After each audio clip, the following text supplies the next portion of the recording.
Kama nilivyotangulia kusema, mada itakuwa ni shirki pamoja na bid'a. Kwa hiyo tutasoma maana ya shirki. Shirki maana yake nini? Na kwa nini tunasoma shirki? Na mambo mengine ambayo tutayazungumzia kwa muda huu. Kwanza, shirki, tunapozungumzia ashirku kwa maana ushirikina. Ushirikina maana yake ni kwamba huwa sarfu shay'in min anwa'i ibada li ghairi Allah. Ni kufanya kitu chochote kile katika aina za ibada kwa asiyekuwa Allah subhanahu wa ta'ala. Ibada yoyote inayomhusu Allah subhanahu wa ta'ala ukaifanya kwa asiyekuwa Allah subhanahu wa ta'ala, hiyo ibada inaitwa ni ushirikina. Sasa ikiwa ni hivyo, limadha nadrusu shirka? Kwa nini tunasoma ushirikina? Nadrusu shirka wa nataarafu alayhi li'iddati asbab. Tunasoma ushirikina na tunataka tujue ushirikina kwa sababu kadhaa. Sababu ya kwanza kabisa inayotufanya sisi tusome ushirikina, anna shirka huwa a'dhamu dhambi yaqau min al-insan, kwamba shirki ndiyo dhambi kubwa ambayo mwanadamu anaifanya. Katika madhambi anayotenda mwanadamu, dhambi iliyokuwa kubwa mno ni ushirikina. Na kwa sababu ushirikina unasababisha kumuudhi Allah subhanahu wa ta'ala, wa sababu lidukhuli fi nar, na ushirikina ni sababu ya kuingia motoni. Kutokana na sababu hizo imetufanya sisi tusome ushirikina na tufahamu ushirikina mpaka tutahadharisha na tusije tukaingia katika ushirikina. Wa min al-ma'lumi anna al-insan, ni jambo lisilokuwa na shaka kwamba mwanadamu yajibu alayhi maarifa mawaqi' al-khatar. Mwanadamu ni lazima ajue maeneo yenye hatari ili asije akaingia katika maeneo hayo. Kwa hiyo ushirikina tunasoma kwa sababu hiyo. Kwanza, ni dhambi kubwa sana ambayo mwanadamu anaweza akaitenda, na ni sababu ya Allah subhanahu wa ta'ala kumkasirikia mwanadamu huyo, na sababu ya kukaa milele katika moto aliyeuandaa Allah subhanahu wa ta'ala. Sababu nyingine, anna tauhida huwa haqqullahi ta'ala alwajib, kwamba tauhidi ni haki ya Allah subhanahu wa ta'ala ambayo ni ya lazima. Walihadha kana shirku dhulma, na kwa sababu hiyo ushirikina umekuwa ni dhulma, kama qala ta'ala, kama alivyosema Allah subhanahu wa ta'ala, inna shirka la dhulmun adhim, kwamba ushirikina ni dhulma kubwa sana. Kwa hiyo katika dhulma leo wanadamu wanasema tunadhulumiwa kadha wa kadha, lakini katika dhulma iliyokuwa kubwa zaidi ni mtu kumshirikisha Allah subhanahu wa ta'ala.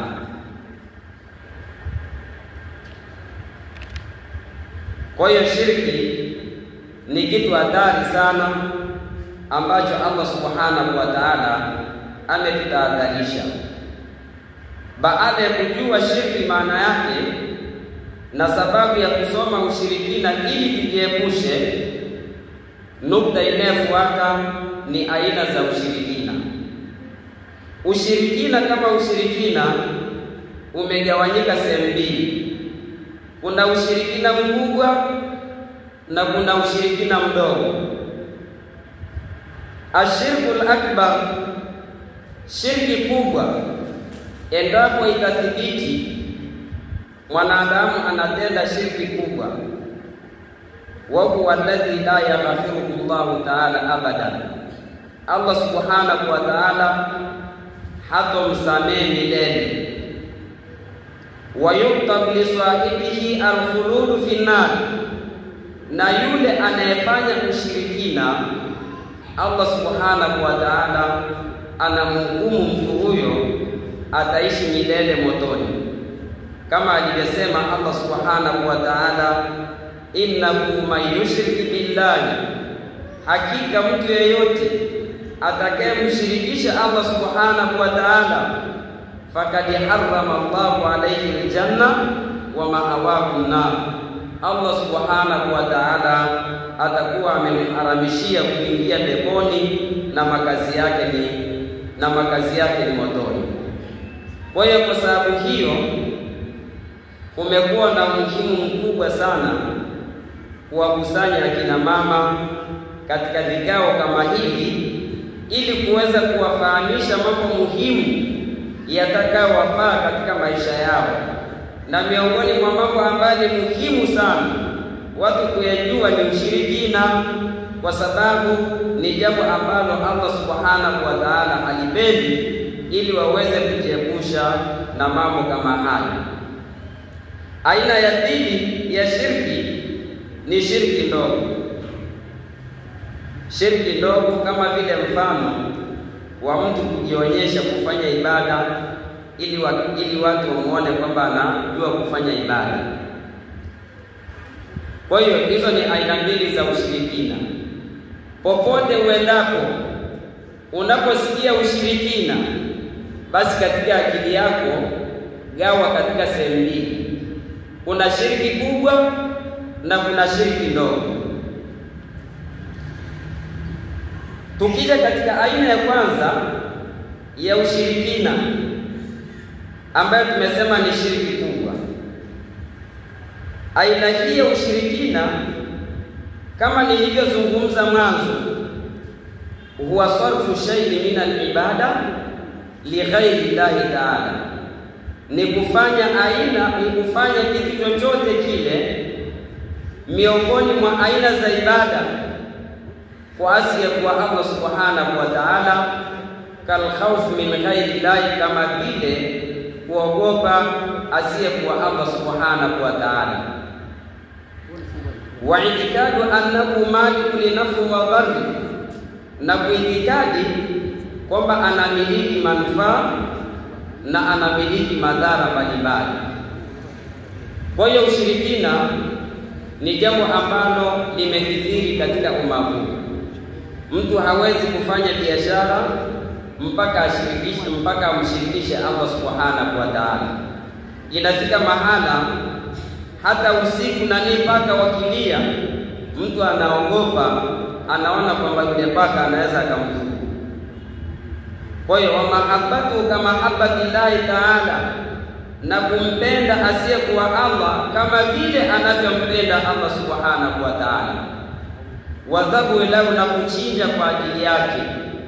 Leo tukiona watu mbalimbali wanachinja mbuzi kwa ajili ya mashetani, binti kapandisha mashetani. Kwa hiyo wanandugu wanakaa kwa ajili ya kutekeleza maagizo ya shetani, kwamba wanatafuta mbuzi kwa hali yoyote, ili mradi wamridhishe shetani aliyelaaniwa na Allah subhanahu wa ta'ala. Lakini unapofika mfungo wa 3 Dhulhijja, wakati ambapo sheria ya Kiislamu imetuhimiza sisi kuchinja, hakuna anayechinja kwa sababu yeye ni maskini.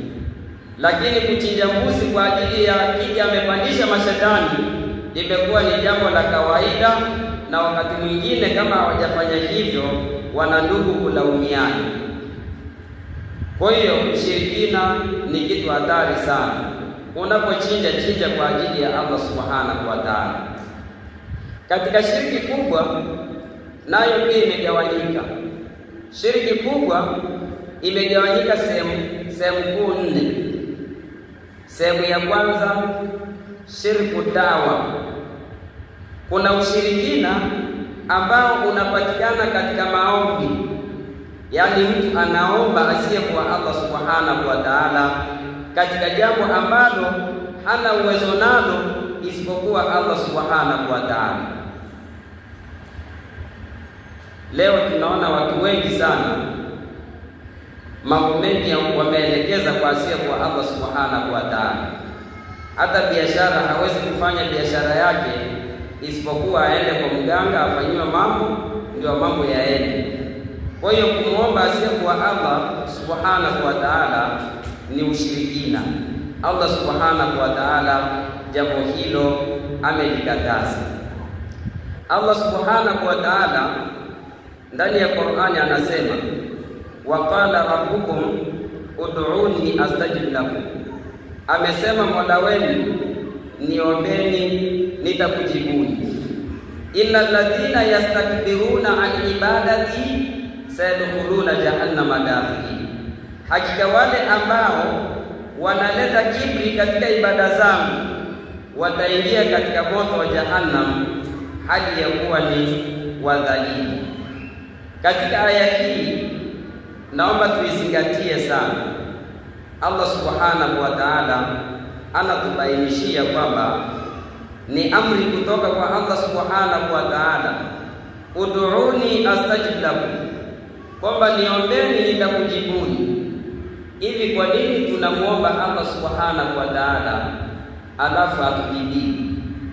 Ina maana Allah anatuambia uongo?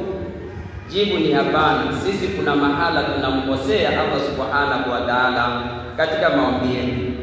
Kwa hiyo kunapaswa kumuomba Allah subhanahu wa ta'ala, na akasema Allah subhanahu wa ta'ala, hakika wale ambao wanaleta kibri, wanaacha kuniomba mimi, matokeo yake wanaomba asiyekuwa Allah subhanahu wa ta'ala, hao wataingia katika moto wa jahannam hali ya kuwa ni madhalili.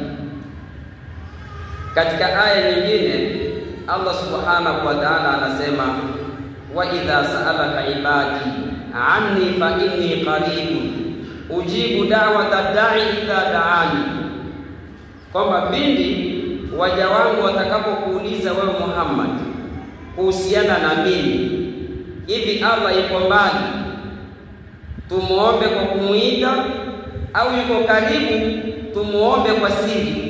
Allah subhanahu wa ta'ala akajibu, Allah subhanahu wa ta'ala anasema, fa inni qaribun, mimi niko karibu zaidi, ujibu da'wata da'i idha da'ani, naitikia wito wa yule anayeniomba pale atakaponiomba, basi mimi niko tayari kumjibu. Lakini tunafeli wapi? Kwa nini tunamuomba Allah subhanahu wa ta'ala alafu dua zetu hazikubaliki? Kuna mahala tunamkosea Allah subhanahu wa ta'ala. Katika aya nyingine Allah subhanahu wa ta'ala anasema, was'alullaha min fadli, muombeni Allah subhanahu wa ta'ala fadila zake. Na katika hadithi ya Bwana Mtume sallallahu alayhi wasallam, Mtume ametuambia ad-du'a huwa al-ibada, kwamba dua ndiyo ibada yenyewe. Waqala alayhi salatu wassalam, na amesema Mtume sallallahu alayhi wasallam, laisa shay'un akramu ala Allah min ad-du'a, hakuna kitu kilichokuwa kitukufu zaidi kwa Allah subhanahu wa ta'ala kuliko dua. Kwa hiyo maombi haya tunayoomba tunapaswa tuyaelekeze kwa Allah subhanahu wa ta'ala.